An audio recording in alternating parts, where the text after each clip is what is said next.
Ayos ka, hindi niyo ako madadala! Utang ina niyo. Bisit ka talaga. Sino yung tibing na tubutin lalaki, bisit kayo, ay, kayo. Katutan mo na ba yun? Ako yung tutubog kayo, tutubog! Utang ina, naku na, bisit ka. Pangit ako lalante, gusto niyo magpakapangit ako, magpakababoy! Ka na, Atinida. Tara, ha? Kana. Unya na! Ipapagamot natin to, Atinida, yung galit mo. Oh, sabi ni Tata, ayaw mo nun. Sige na, para gagaling ka na. Dali na natin sa sasakyan. Ano ka na? Dinita ka. Ka na. Bid lang ka sa kabila. Sibi.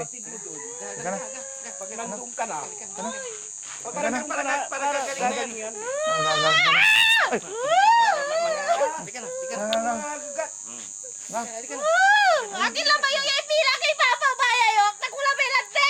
Paano kaya nung sabig ka lang? Para gagaling ka na. Kana? Nabig ka. Nabig Kana? na. May papagamot natin May papagamot natin yung sugat. Silatan! Hindi, para gumaling ka na. Masibang na tuho! Liman! Para gagaling ka Kana na. ka? Ha? Halika na, halika na. Kana? Ka na. Na. Yung bag niya, yung bag niya. Anong mayroon dyan? Tara. Dito na Tara, lang. Tinida. Tayo ka na dyan. Tara na. Tara. Tara. Punasan na tayo. Tinida, tara na. Tara. Bali-bali bag to. Tara na. Ang dali bibila! Gabutan! Liman! Basta, Ulang Mila, ang bigyan! Liman! Sikat! Ano tayo nagugang ano ko? Ante, anak yo! Isa Tara siya magulang nakin. Ano ka gagaling? Halika na. Tara, Tinida. Halika na. Tama ka na. Tara. Gamit. Kunin mo yung gamit. Ilan ang pupunta na yung pakpak ko! Kasama ka na lang. Tayo ka na dyan. Hindi kayo kapi pa na kasi yung lalaki! Bibisir kayo! Diyan tayo, Mila ka na. Ka na. Dagang sila man. Ka. Gamit mo. Wala ba yung sumila? Hindi, Mila ka ka. Kuha ang gamit.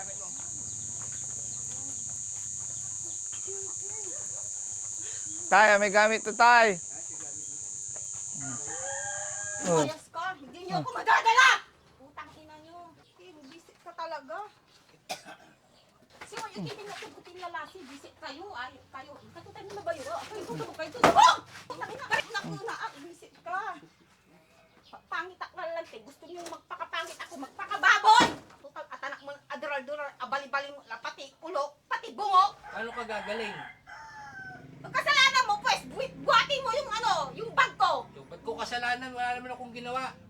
Ang kasalanan? No. Huwag kang magmangbangan. Ako pa ngayon. Sama ka na sa amin. Ay, dala ni tatay. Anong dala? Si tatay yung may dala ng bag mo eh. Hindi naman ako eh. Tingnan nyo nga, sinira niyo yung pintuan ko. Ako na nga nung sumisira niya, kaya ikaw pang may karapatan magsira ng pintuan.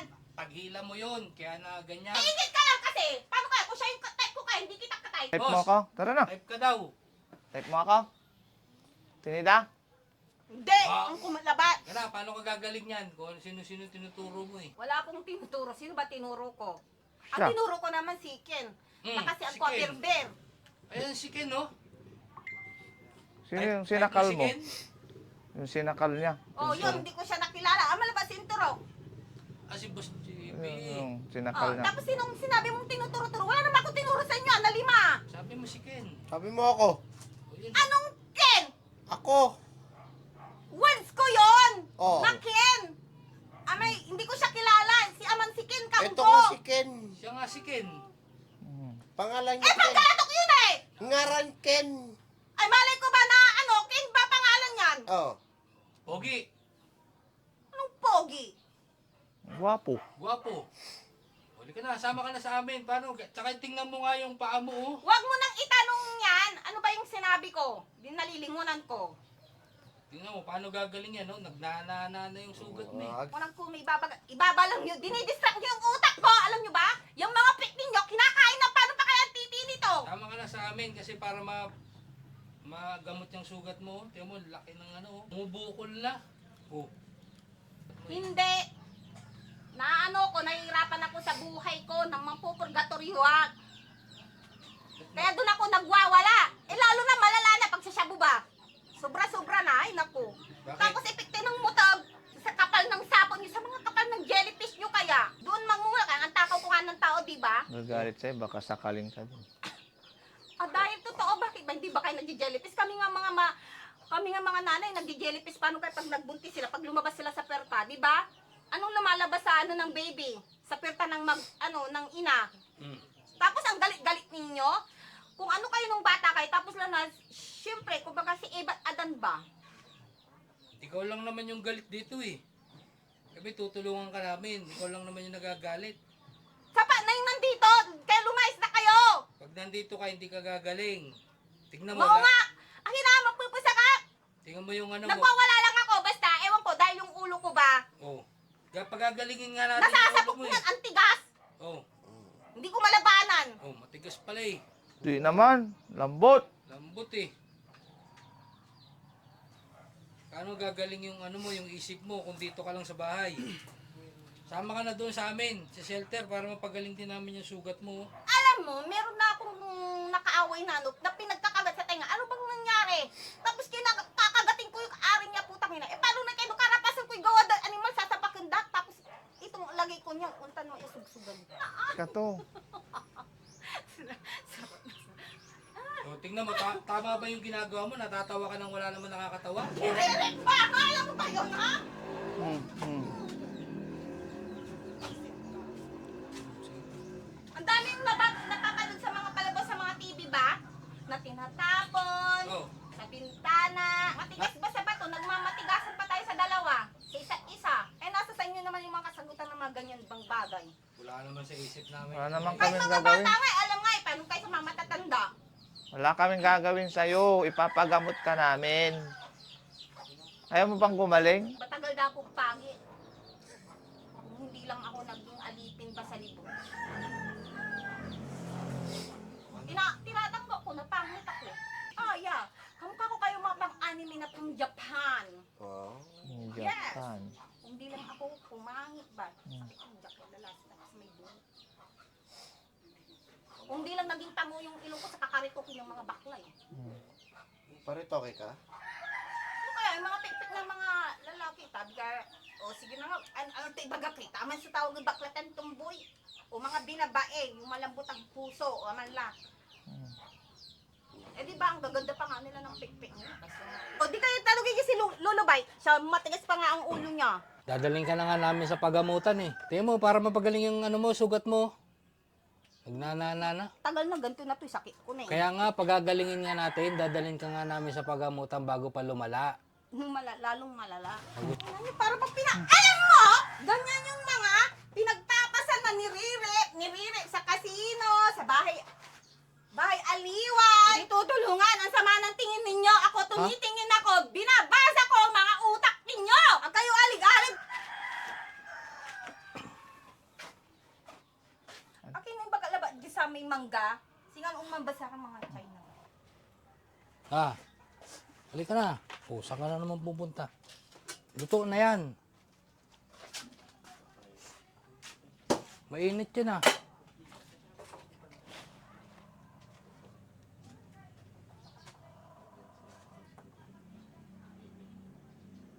Nagutom mga kababayan. Ano ulam mo?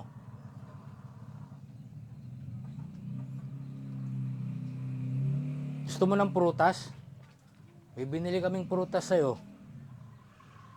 Gusto mo ng pinya? Tinida? Kaya natin yung ano, yung prutas. Ano yung nakain mo?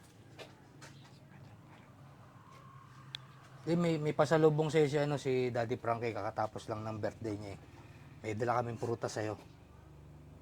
Ha? May dala kaming prutas. Mga kababayan, no, tingnan nyo kumakain si Nida. Hindi talaga natin mapakiusapan na ano na sumama sa ano sa pagamutan sa shelter, no. Nung nagutom, kumuha siya ng kanin, tapos ang ulam niya bagoong, tama ba, Boss Dax? Alamang. Alamang. Tapos Tapos ketchup. Pinagsasama-sama niya. Nagutom na si Ate Nida, hindi rin niya kasi madesisyonan, puro galit. Tsaka ano siya nang tataboy siya ng tao para hindi siya maisama talaga. Tabi muna natin to, baka mahawakan. Ano, Tinida, pagtapos mo kumain, sama ka sa amin, ha? Tinida, ha? Tahimik na siya eh. Gusto mo sumama sa amin? Papagamot ka ni Daddy Frankie? Tinida, mabait naman kami. Gusto lang namin ikaw matulungan. Tinida, gusto mo gumaling? Ate Nida. Anong ulam mo, Ate Nida? Ulam mo.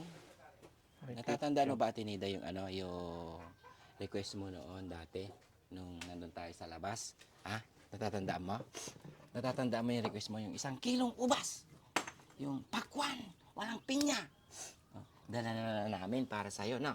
Ah, tas ano, pagkatapos maligo ka, ah? Para, ah, oo, kasi ni, medyo, medyo may something. Para gagaling ka, Naligo ka araw-araw, Dala na namin yung prutas. Ano masasabi mo, Okay lang sa'yo? Gusto mo yun, di ba? Yung 1 kilong ubas, pakwan, ang kapoy pinya, dinala na pinabili na ni Daddy Frankie para sa'yo. Para hindi mo na sakalin si Boss GB. No? Atinida. Ang ulam ni Atinida. Maalat yan, Atinida. Lagyan niya ng ketchup. Tsaka alamang. Dala na namin yung ano. Ito na yun, Atinida, So yun, mga kababayan, medyo hindi natin makuha-kuha yung mood ni Atinida ngayon. Pero gagawin pa rin namin ang lahat ng aming makakaya ng Team Daddy Frankie para si Atinida ay magawan po ng paraan para sa kanyang pagbabago. Atinida, ito na yun. Ito na yung request mo, Atinida, pasalubong Atinida, yung ubas. Taran! Atinida, salita naman dyan. Atinida. Ito lang mo ubas. Dila, Bak- bye. Hindi, para sa'yo to. Binili ni Daddy Frankie to, Hindi lang yan, Atinida. Yung request mo, mayroon pang pinya. Ito na. Atinida, ito na, Hindi lang yan, bukod sa pinya na sinabi mo, mayroon pa. Atinida, mayroon pang plastic. Ay! Takwan. Atinida ni, Ano, ito na yung request mo. Para hindi mo na itapon yung mga bigas. Kasi bad yun, Ito na, masarap to. Pwede kong tikman. Tikman mo, masarap. Probuan mo, Boss GB. Subuan. Panasan natin. Masarap to. Masami ipangan niya. So, ito na. Try mo, try. Try. Masami yan si Ate Nida, no? Tinida, tikman mo, Masarap to. Tikman mo. Sige na. Masarap to. Tingnan mo. Ako muna. Sarap. Ulit. Tamis. Gunasan natin ng tubig, tikman mo, masarap. Yan na. Yan na. Kung gusto mo si Bustak magsubo. Kailangan natin mga kababayan pamuin para madala na natin to. No? Makagawa ng move ang Team Daddy Frankie. Kailangan talaga ang masusi talaga. Mangka, Tinida. Amo para sa kanya. Mangka. Angka. Nya. Sige na. Para gagaling ka na, Atinida. Atinida. Gusto bang gumaling yung mga sugat mo, Atinida? Atinida. Diba, yun yung gusto ng mga kapatid mo na may pagbabago na sa'yo? Para pag bumalik ka dito, maayos mo na ang lahat, no? Sige na. Ito na. Tikman mo, Masarap yan. Gusto bang gumaling, Atinida? Diba? Dahil yung gusto ni tatay, gusto ng mga kapatid mo, na gagaling ka at mapagaling tong paa mo para hindi ka nagalisin. No? Madasagli lang to, Atinida. Ayan, may ano. Try mo laban. Try mong kanin. Yung pinya, ito yung hinahanap niya, tay. Try. Napawisan na si Atinida. Tinida. Maamoy na mga kababayan yung kanyang yung mga sugat-sugat niya. Naamoy, kailangan talagang bigyan ng lunas to. Malansa na. Oo, malansa. Mga kababayan, kailangan talagang gamutin. Sama ka na sa amin pag nausap ka ni Daddy Frankie, Ito na yung request mo, Atinida, Sabi mo, walang pakwan, walang pinya, walang ubas. Yan na ngayon. Ito na. Di ba? So, yun. Talagang wala tayong mga kababayan. Hindi natin mapag-usapan kanina nang nagwawal siya. Pero ngayon, di naman mo naman makausap. Umaatake talaga. Hindi paganto-ganto mga kababayan yung kanyang mood. Kanina inaaway niya si Kuya Rizky. Ngayon inausap naman namin ay hindi naman siya makausap ngayon. Hindi natin alam ang gagawin natin. Kailangan talagang si Daddy Frankie na talaga ang makipag-usap dito dahil si Daddy Frankie mga kabayan, mayroon siyang pinuntahan na importante. Kaya kami ang nautusan niya nila Bostak, ang team, Kuya Rizky at Kuya Rab, KJ na dalhin to para kay Ate Nida. After ng ginagawa ni Daddy Frankie, kailangan na talaga siyang pumunta dito para makausap ni Ate Nida dahil tayo hindi talaga natin napakausap. Hindi namin magawa yung yung bagay na gusto naming gawin para sa kanya dahil sa kanyang sitwasyon ngayon na pabago-bago ang kanyang mood. Hindi na makausap. Tinida, bye-bye. Kasi tayo, hindi natin pwedeng yan tayo, hindi pwedeng persahin kasi pag ayaw talaga sumama. Kasi alam nyo naman, baka maalagay tayo sa alanganin. Saka kakailanganin tayo ng mga dokumento pa bago ko namin kunin para iwas sa mga bagay-bagay na pwedeng ibalik sa amin. May pahintulot po kayo sa mga kapatid. At the same time tayo, dapat kusa siyang babalik. Kusa siyang sasama. At saka syempre merong authority ang mga kapatid bukod kay tatay. Sa mga nangyayari ngayon. Ayaw namin magka-problema kasi tayo din. Ayaw din ni Daddy Frankie na Pero kailangan talagang kausapin na ni Daddy Frankie pa silang dalawa, Silang mag-ama. Yung mga ibang kapatid nasa malayong lugar pero kailangan na sigurong tawagan para sa gagawing action para kay Ate Nida. So yun mga kababayan, paalam po tayo para makagawa na tayo at iparating natin agad kay Daddy Frankie yung mga ganitong bagay para makagawa na si Daddy Frankie ng move para kay Ate Nida. yun mga kababayan, hindi natin naisama si Ate Nida kasi kung ano yung sinabi ni Daddy Frankie na punta namin dito kasama ng team. Siyempre, hindi naman pwede nating persahin siya, Kasi laging sinasabi ni Daddy Frankie at ng buong team, bawal na bawal tayo sa mga gantong senaryo, mga gantong tinutulungan na mapersa natin kasi ano mang mangyari ayaw natin na malagay nga sa alanganin. Kaya ito, nakikiusap naman tayo. Kanina nagwawala siya, inaaway si Kuya Rizky, pero ngayon kinakausap na ni Boss JB, ayaw talaga siyang sumagot. So wala po tayong magagawa. Ang gagawin natin, ipapabot natin ulit kay Daddy Frankie na siya na siguro mismo yung pupunta dito para pakiusapan siya.